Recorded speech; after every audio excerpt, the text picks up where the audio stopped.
सुबह में रिलीज भइला जौने भजन के टाइटल बा देवघर के राजा। आप देख रहे हैं कृष्णा मस्ती म्यूजिक के माध्यम से।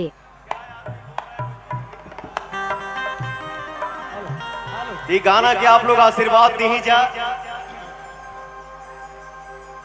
और हमारे रवि भाई जो बोले जय जय है। ये जो जनता हमारे लिए भगवान है, इन्हीं का आशीर्वाद किसी को कुछ भी बना देता है। हम आप कुछ नहीं हैं, सारे कलाकार हैं, सब कोई अच्छे हैं और भगवान सबको आशीर्वाद दे। आप सब आशीर्वाद दें कि सब लोग तरक्की करें, सब लोग आगे बढ़े, हम सब मेहनत करें, हम सब खूब आगे बढ़े।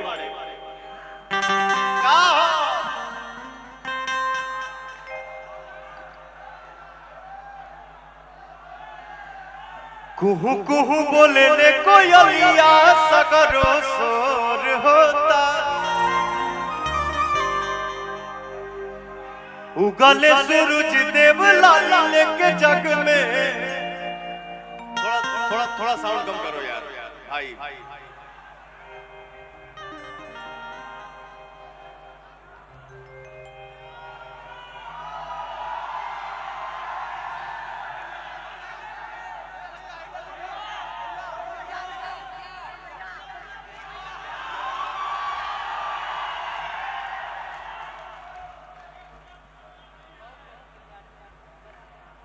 हम अरे पगला, हम खुदे खूब बहुत गरीब परिवार से आई।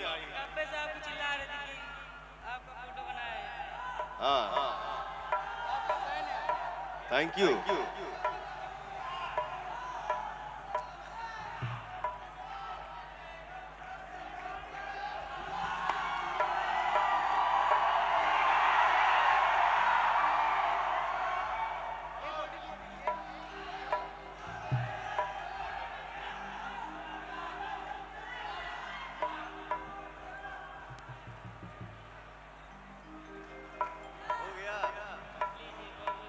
थैंक यू बेटा, बहुत आगे बढ़िए।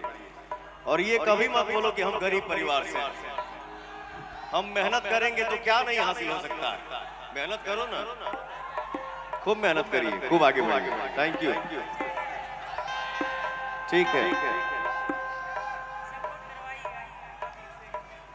ये बच्चा बोला कि भैया मैं बहुत गरीब परिवार से हूं। अरे नहीं, अरे भाई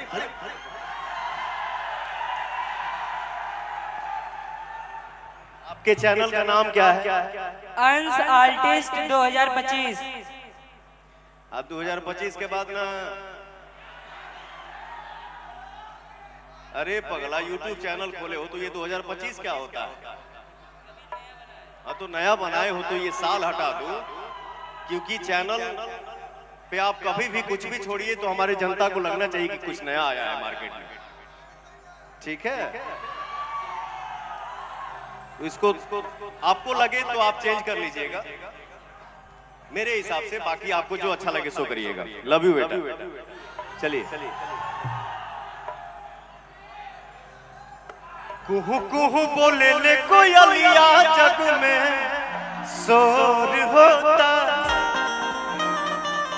उगले सूरज देव लाल लेके जग में अजोर होता। दर्शन करे खाती भगतन के झूठा नवा भइले। दर्शन करे खाती भगतन के झूठा नवा भइले। ए भोले बाबा खोली ना होके बढ़िया।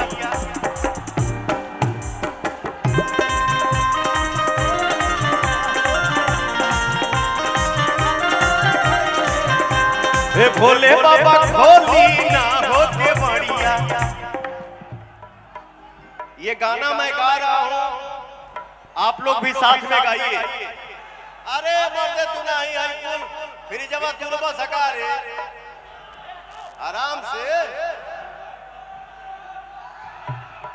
ए भोले बाबा, ए भोले बाबा खोली ना होके बढ़िया। अब बिहानवा भाई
ऐसा माइक बाकी हमार बनलो आवाज पता ना का होगा।